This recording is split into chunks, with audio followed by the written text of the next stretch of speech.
No, ni pienso ir nunca. Entonces, esto que las poleras nunca fueron entregadas a las gemelas. Bueno. La persona que está haciendo un negocio, por favor, cierre ¿Quién hace su micrófono.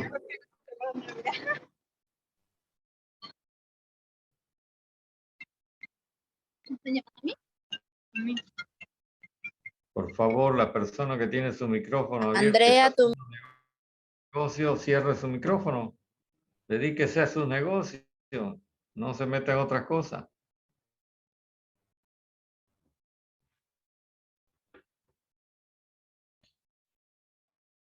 Bueno, rápidamente yo voy a repasar algunas ideas que lanzamos con relación al calor.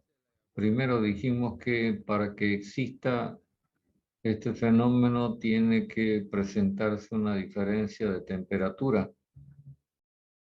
Y cuando hay diferencia de temperatura estamos hablando de desequilibrio térmico y finalmente desequilibrio termodinámico. Por lo tanto, este fenómeno solamente existe cuando hay desequilibrio de temperaturas. Si el sistema está en equilibrio, entonces el calor no existe como tal. Entonces conviene que recordemos de que todo proceso termodinámico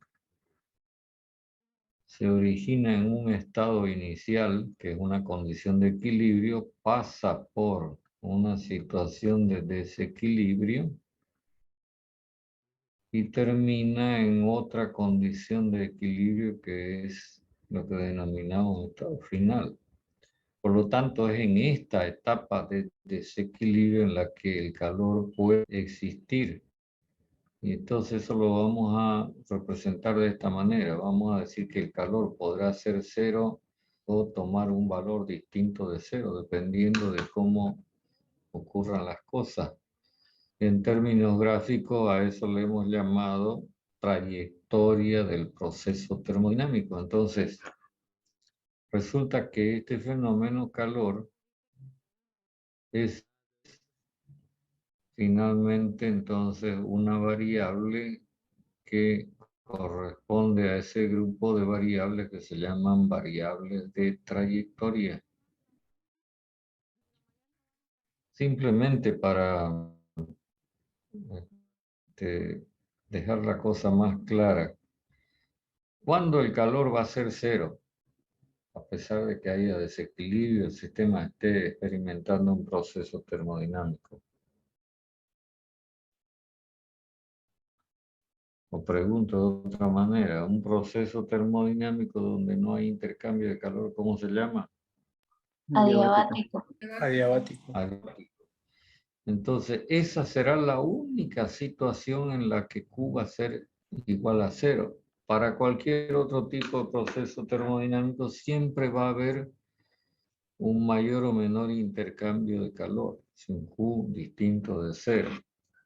Quiere decir que entre el estado inicial y el estado final podemos tener distintas trayectorias, distintas maneras de hacer el proceso termodinámico, las cuales van a involucrar distintas cantidades de calor. Por este motivo,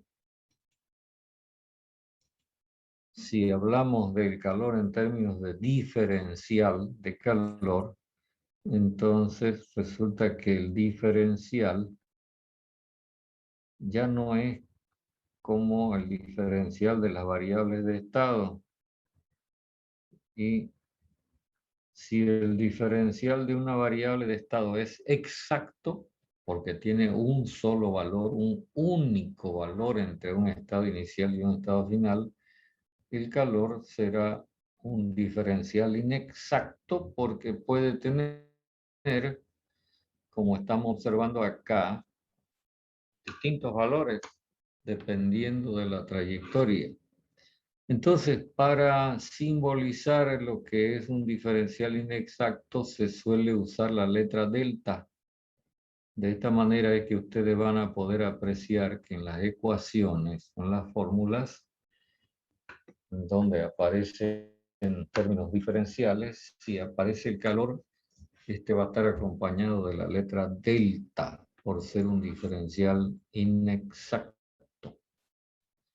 Si yo quiero hacerle un tratamiento matemático a un diferencial inexacto, como por ejemplo hacer esta operación para un proceso termodinámico cualquiera entre un estado inicial y un estado final, lo primero que tengo que conocer son los límites de integración, ¿verdad? Estamos integrando este diferencial. Entonces quiero que me digan en un proceso cualquiera que sea, ¿cuánto vale Q en el estado inicial?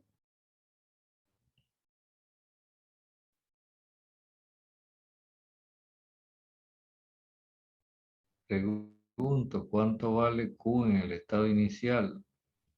¿Cuánto vale Q en el estado final?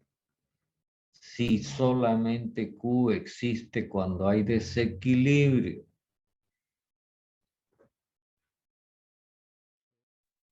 Cero. Cero. Cero en el estado inicial, cero en el estado final. O sea que yo no podría integrar diciendo esto o haciendo esto, porque el resultado que me va a dar siempre será cero. Pero de acuerdo con lo que estamos planteando acá, eso es una sola situación que corresponde a cuando el proceso es adiabático. Es decir, que lo que estoy escribiendo acá en términos matemáticos no es correcto. Entonces, ¿qué es lo que tengo que escribir acá? Y ahora lo voy a poner. El resultado de integral diferencial de Q entre el estado inicial y el estado final en un cierto proceso termodinámico va a ser un valor de Q que podrá ser igual a cero si el proceso es, otra vez, repito, adiabático, o en su defecto será un valor distinto de cero. ¿Cierto? Esto es lo que motiva a que usted nunca pueda escribir esta expresión. ¿Por qué razón? ¿Tiene sentido escribir delta de Q? Si usted le asigna valores, ¿cuánto sería delta de Q? Cero. Cero. Entonces no tiene sentido, ¿no? Escribir esto. Bueno, entonces vamos sabiendo de que el resultado de esta integral tiene que ser un valor Q igual o distinto de cero. Pero ¿cómo hacemos para conseguir ese valor? Entonces acá debemos recordar que el calor tiene dos características como efecto cuando se aplica sobre una sustancia.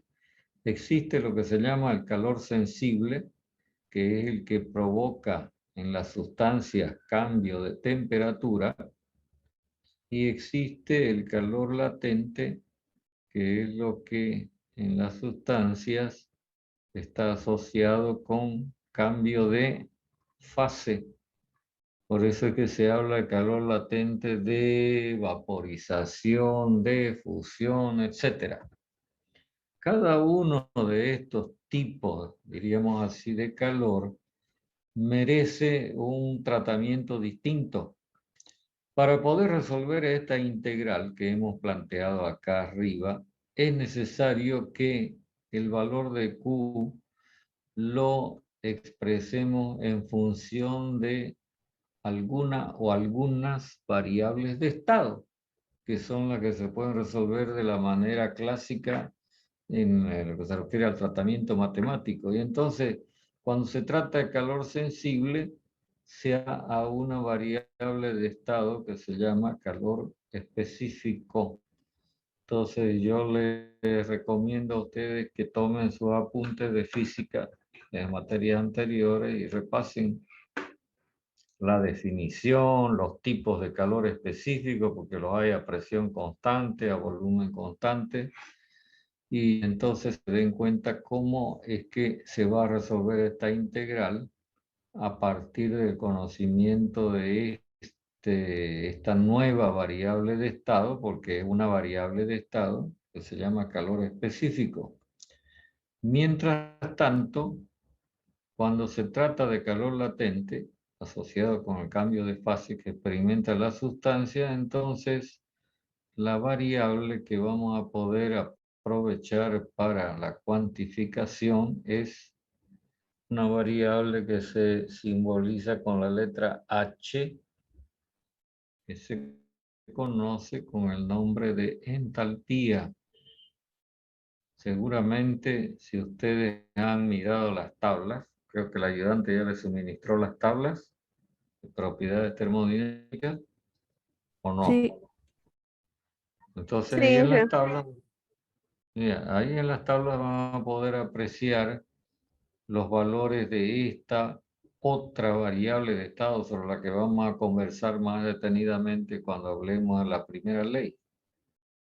Entonces, a partir de esta consideración que hemos puesto acá, entonces usted puede resolver esta integral y cuantificar la cantidad de calor. El único detalle que tengo que agregar es que el poder determinar con esta expresión matemática la cantidad de calor implica que hay que conocer la trayectoria. ¿Y eso qué significa en términos de proceso termodinámico? ¿Qué tipo de proceso tiene que ser?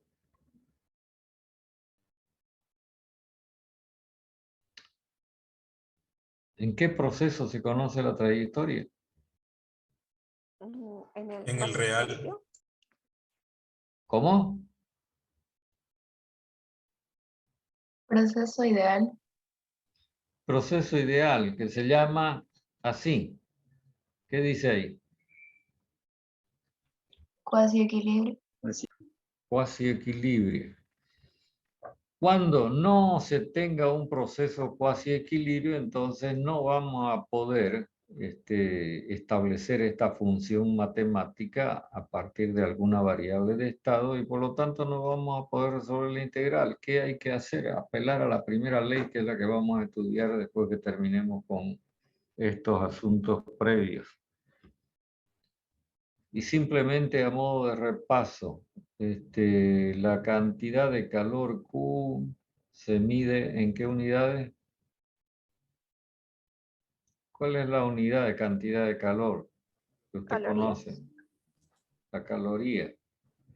Pero en el tratamiento común y corriente que vamos a hacer, esta información la vamos a suministrar en términos de el múltiplo de 1000, es decir, de kilocalorías. Y si se tratara del sistema inglés, entonces usted va a encontrar al calor expresado normalmente en unidades de BTU, unidad térmica británica. Bueno, yo les sugiero que repasen este asunto de calor específico, con lo cual quedaría, digamos, complementado con todos los comentarios que acabamos de hacer sobre el calor. ¿Preguntas?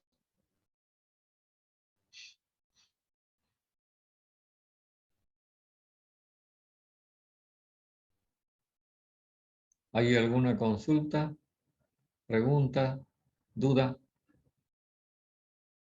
curiosidad?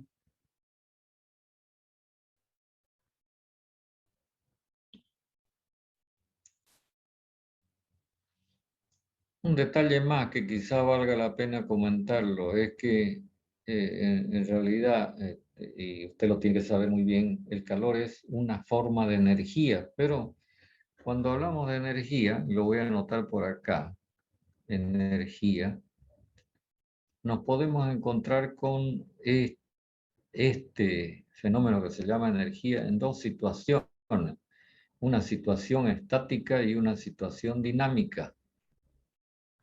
Decía, ¿a qué me refiero con esto? A ver si alguien me puede interpretar lo que estoy planteando.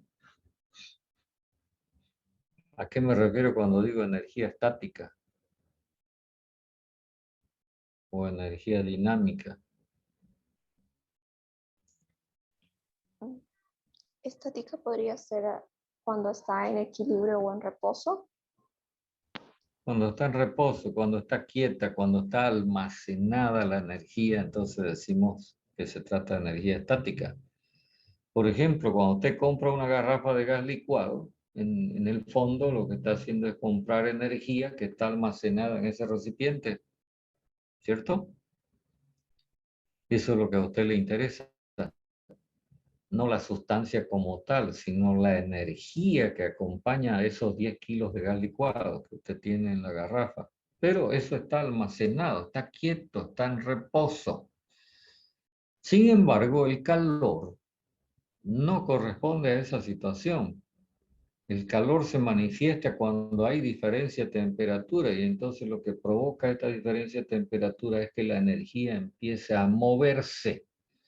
Por lo tanto, estamos hablando de una situación dinámica. ¿Ok? Simplemente esto a modo de aclaración. Bueno, no sé si hay algún comentario acerca de esto o puedo borrar.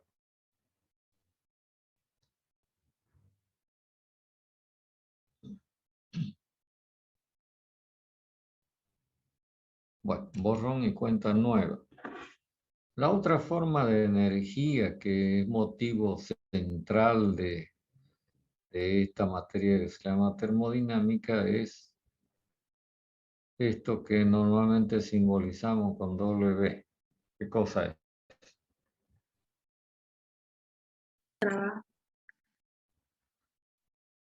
Trabajo mecánico. Y entonces acá también se presentan situaciones o características similares a las que se tiene en el caso del calor. Como por ejemplo que para que exista trabajo mecánico tiene que haber desequilibrio de fuerzas o fuerzas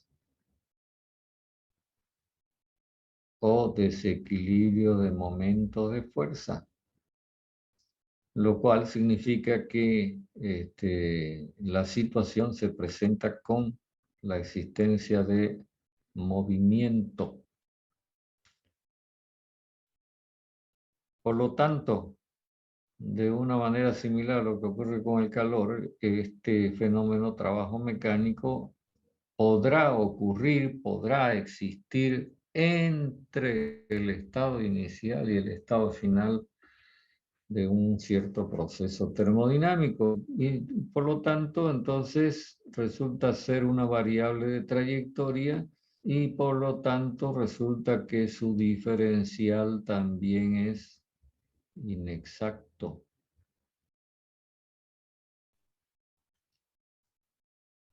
Lo que acarrea como consecuencia de que encontremos escrito el diferencial de trabajo mecánico de esta forma, con la letra delta. Ahora, ¿cómo vamos a cuantificar la cantidad de trabajo mecánico? La primera vía es aprovechando la definición de trabajo mecánico y para ello voy a recordar cómo es esta definición. Supongamos que este fuera un recipiente hermético rígido apoyado sobre esta superficie y que contiene una masa M de algún fluido. Si consideramos el espacio interior de ese recipiente como sistema termodinámico, ¿qué tipo de sistema es? Pregunta al público.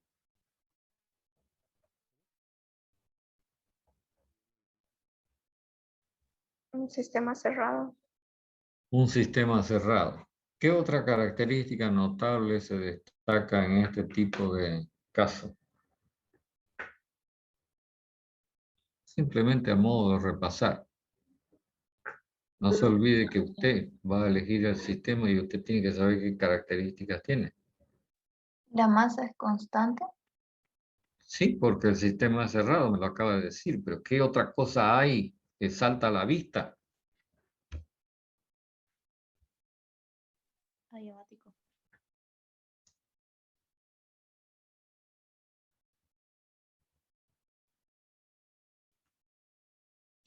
¿Lo ve o no lo ve?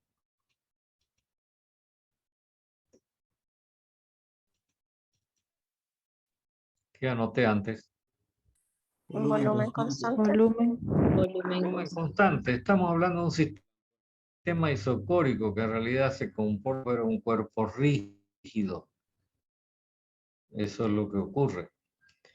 Entonces, este sistema está, digamos, si está quieto respecto de la superficie de apoyo, entonces está en equilibrio mecánico.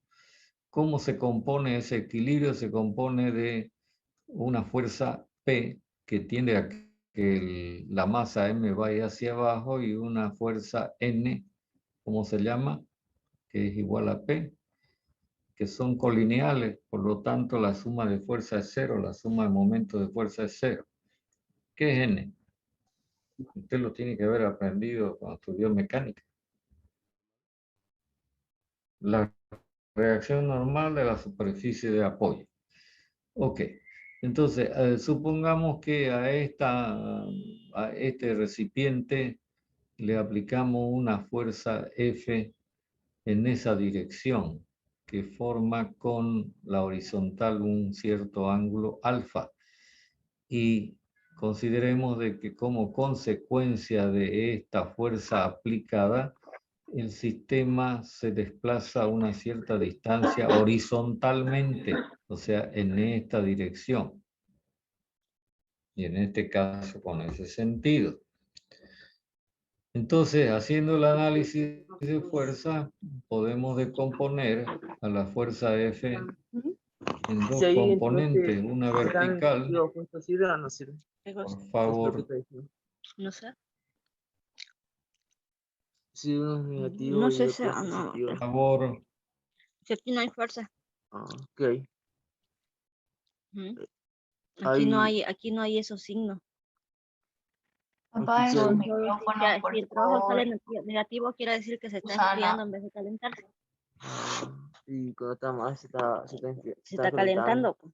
Nada más. No era al Las revés. personas que están conversando, por favor, si quieren preguntar algo, háganlo. Pero no usen esta vía para charlar. Después pueden pasarse horas conversando, si quieren. Entonces sigo con la idea que estoy exponiendo. Esta sería la componente F seno de alfa y esta sería la componente F coseno de alfa. Lo que se nota, si el movimiento es horizontal, es que no hay movimiento en la dirección vertical, por lo tanto continúa un equilibrio de fuerza en la dirección vertical. ¿Cómo se compone ese equilibrio de fuerza? Otra vez, con P, pero esta vez con N más la componente F seno de alfa. Sin embargo, en la dirección horizontal, solamente tenemos actuando la fuerza F coseno de alfa, no hay nada que se oponga a esta fuerza, por lo tanto está desequilibrada, eso es lo que provoca el movimiento horizontal. Y entonces a partir de esta consideración se define que para que esto ocurra, se pone en juego una cierta cantidad de energía que se llama trabajo mecánico, definida como el producto de esta fuerza por la distancia. Hay que recordar que el ángulo alfa siempre para esta definición es el ángulo formado por la dirección de la fuerza y la dirección del movimiento. De esta manera tenemos esta definición. Pero fíjense que para poder resolver esta ecuación diferencial y tener el valor de W, yo tengo que integrar entre un estado inicial y un estado final, pero para resolver la integral necesito conocer cómo es F coseno de alfa en función de X. Me imagino que me están entendiendo porque ya aprobaron este análisis matemático, ¿no?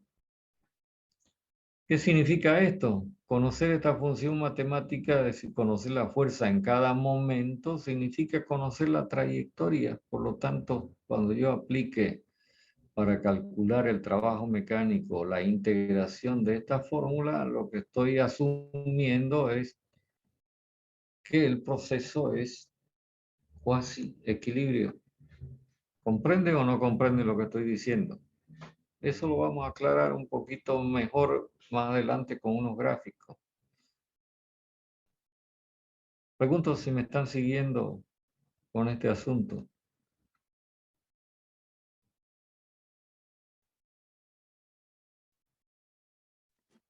Por lo menos quiero saber que están escuchándome. Sí, señor. Ok. Entonces, a partir de esta expresión matemática es que se desarrollan las distintas fórmulas para las distintas situaciones en las que un sistema intercambia trabajo mecánico, que ahora las voy a plantear, porque es lo que usted va a encontrar en los problemas. Primero, supongamos que usted tiene este sistema termodinámico que es cerrado, que es isocórico, y entonces este sistema se mueve, así o de cualquier manera. Entonces hay un cierto trabajo mecánico puesto en juego de acuerdo con la definición que tenemos por acá. Este desplazamiento puede ser un desplazamiento lineal o podría ser un desplazamiento circular. Y entonces una forma que va a adoptar esta ecuación es que cuando el movimiento sea circular, en lugar de que aparezcan fuerzas en la formulación van a aparecer momentos de fuerza. Es cuestión de que usted repase su materia de mecánica. Otra posibilidad que vamos a encontrar en los sistemas que usted va a analizar a través de los ejercicios es una situación como esta, en donde el contenido de este sistema que es cerrado, isocórico, por ejemplo, puede ser sometido a un proceso de agitación, lo que significa que en realidad también se está poniendo en juego una cierta cantidad de trabajo mecánico que atraviesa el límite del sistema, por ejemplo, entrando, que en otros casos podría ser saliendo. Y finalmente, que es lo más común, digamos, en los problemas de termodinámica, no digo que estos otros no sean, pero esto que voy a mencionar es más frecuente, es que tengamos un sistema termodinámico como este que a continuación planteo. Díganme qué es lo que están observando en el dibujo, a través del dibujo que he hecho. ¿De qué se trata? Pistón. Cilindro con pistón. Entonces, acá el dispositivo contiene una cierta masa M, como acá. ¿Qué tipo de sistema termodinámico es? Cerrado. Cerrado. Pero a diferencia de este o de este que tenemos acá, ya no es isocórico, ¿no? Porque si usted lo somete a la acción de un desequilibrio, entonces el pistón o se mueve así o se mueve así, lo que provoca un cambio de volumen en el sistema. Y eso es lo que vamos a plantear. Entonces, supongamos que rompemos el equilibrio del sistema contenido en este dispositivo con la aplicación de esta fuerza total actuando hacia abajo. Dígame, ¿qué se opone o se puede oponer a esta fuerza F? Así.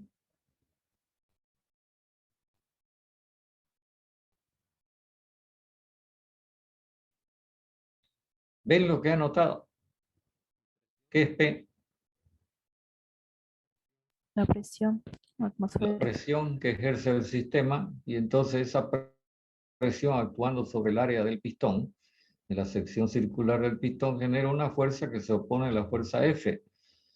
Lo que quiere decir que si el pistón se va a mover hacia abajo, así, esta fuerza F tiene que ser mayor que P por A.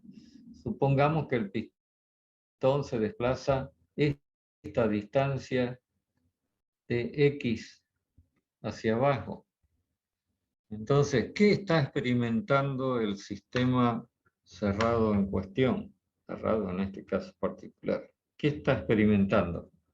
¿Cómo se llama este proceso en donde hay reducción de volumen? Contracción. Contracción. Pero le dimos otro nombre que es más frecuentemente utilizado. Compresión. Compresión. Compresión. Entonces acá el sistema está experimentando una compresión.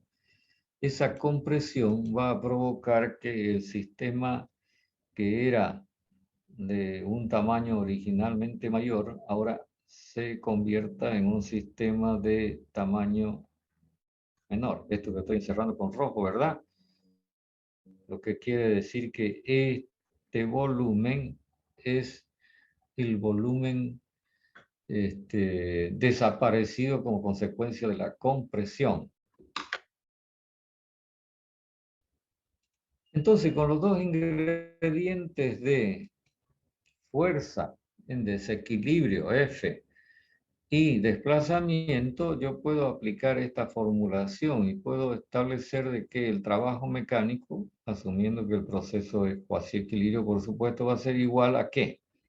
A F por. ¿Cuánto vale el coseno de alfa acá? De acuerdo con lo que hemos dicho. ¿Cuánto es el ángulo alfa? Repito, formado por la dirección de la fuerza y la dirección del movimiento. ¿Cuánto es el ángulo?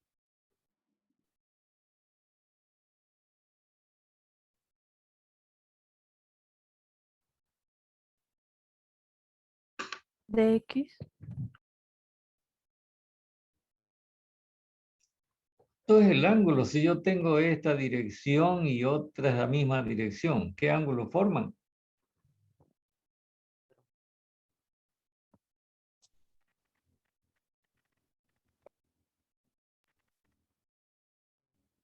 ¿Cuánto es alfa en este caso particular? Donde la dirección de la fuerza y la dirección del Cero. movimiento están así. ¿Lo ven? 0. ¿Cuánto? 0 grados. ¿Cuánto es el coseno de 0?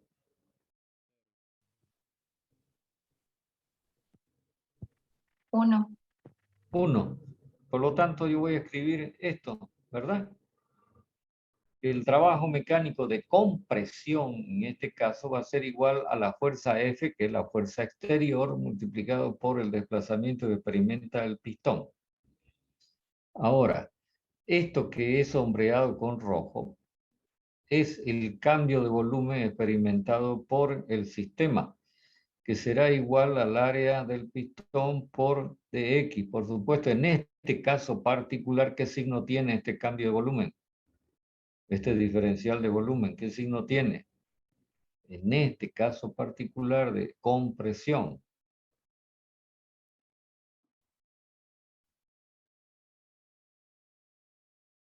Negativo. Negativo. Y si fuera expansión, pues será positivo, ¿no? Simplemente a modo de aclaración. Entonces, miren, si el proceso es cuasi equilibrio, significa que entre la fuerza F que provoca el movimiento del pistón y la fuerza que se opone, la diferencia es infinitamente pequeña. Esa es la característica del proceso cuasi equilibrio, por lo que yo puedo decir que prácticamente en esta condición la fuerza F es igual a P por A, porque la diferencia es infinitamente pequeña, y entonces me quedo con una expresión para el cálculo de trabajo mecánico que será igual a P por A por diferencial de X, y finalmente será P por diferencial de B. ¿Estamos claros con esto?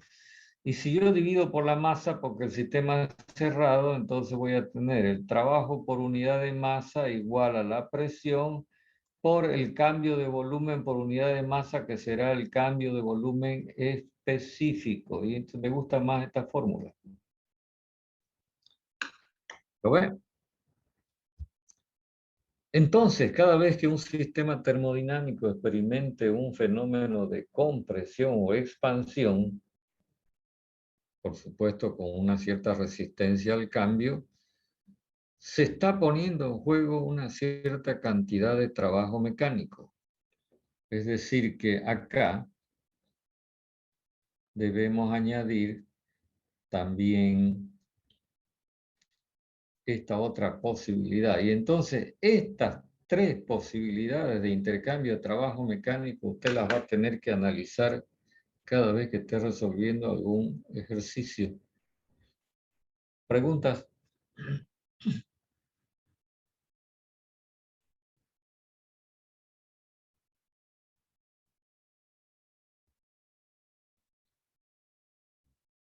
Yo les sugiero que para ir complementando esto, aunque no hemos terminado todavía, falta que hablemos de trabajo mecánico en términos gráficos.